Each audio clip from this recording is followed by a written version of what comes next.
Village, and today we are doing a group project called the Community Assessment. I have, go ahead, tell me your name. Hi, I'm Darcy Womack. And Darcy Womack, who is a DC native and has been a resident for Ward 4 a majority of her life. Yes. Moved around a little bit but has come back to her roots. Her family still owns their home there. So we're coming down on what, 2-3 generations? Yeah. Yeah.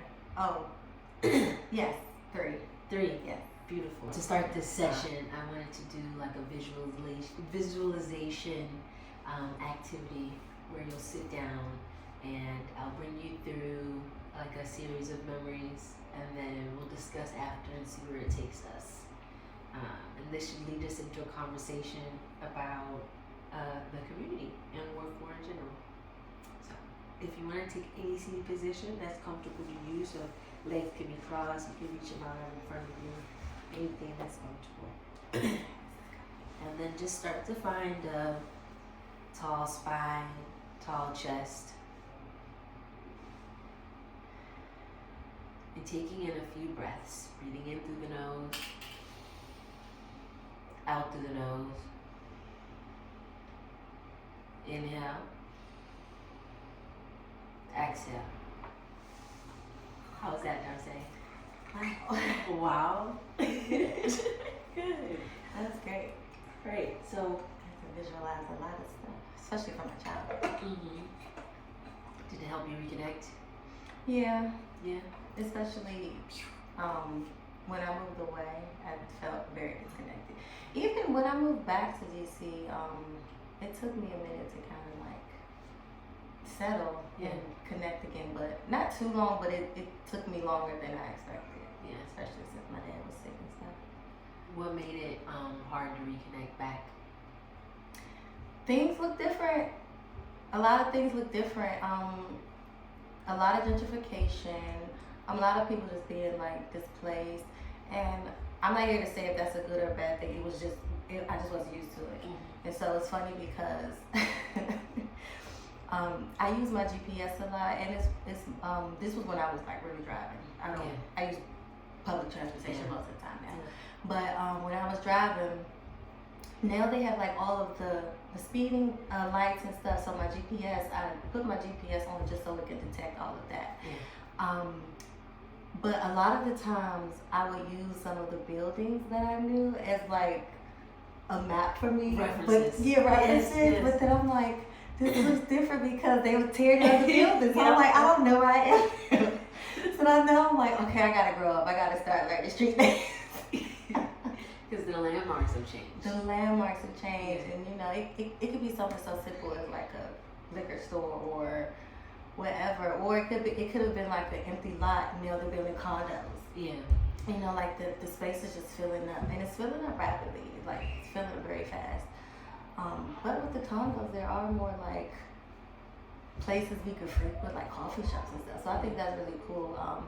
In the neighborhood that I live in, they did open a lot of coffee shops, and there are even like creative spaces around there. There's something called the Aviator House. It's not too far. But yeah, it's like a peer space, and I thought that was pretty cool. But it's cool things like that I'm seeing a lot more of. So, so yeah, I like that. Do you, like when you think about your neighbors, are they mostly there? Because your family's still there. And I want to touch on what do you think has made your family stay true to staying in that house? And not, your mom like staying where she wants. Oh, my mother was not having it. Have they tried?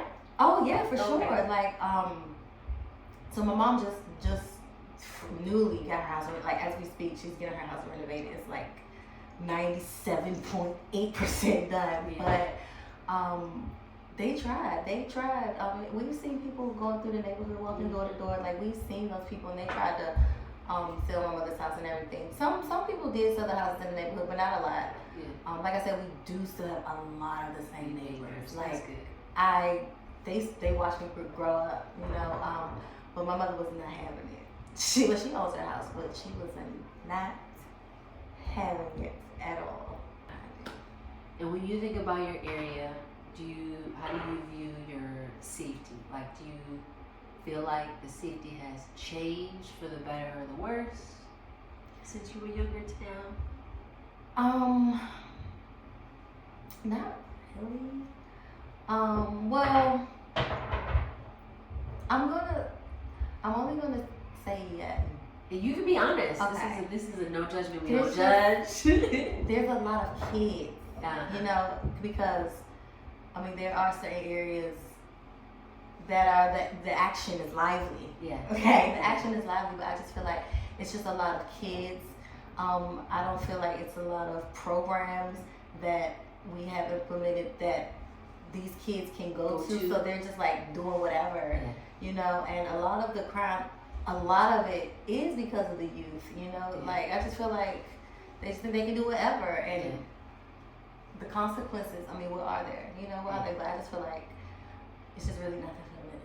But if it is, nobody's doing their research, or it could be whatever. Yeah. Some of us who stay in the same place have the same pediatrician. Exactly. So. And so she was, I just remember her being so great, and she was, my parents had 7 kids. She was all of our pediatricians. But from that, and she was my pediatrician up until I like aged out. I know you don't have any children, but like as a woman in Ward 4, do you feel like there are resources for you? I do. Yeah. I do, and I've actually so like, okay, so my pediatrician, I've had them for the longest. I when you said that, when we were meditating, I was like, oh my God, Dr. Casey, shout out to you. Because that's usually somebody's like first memory.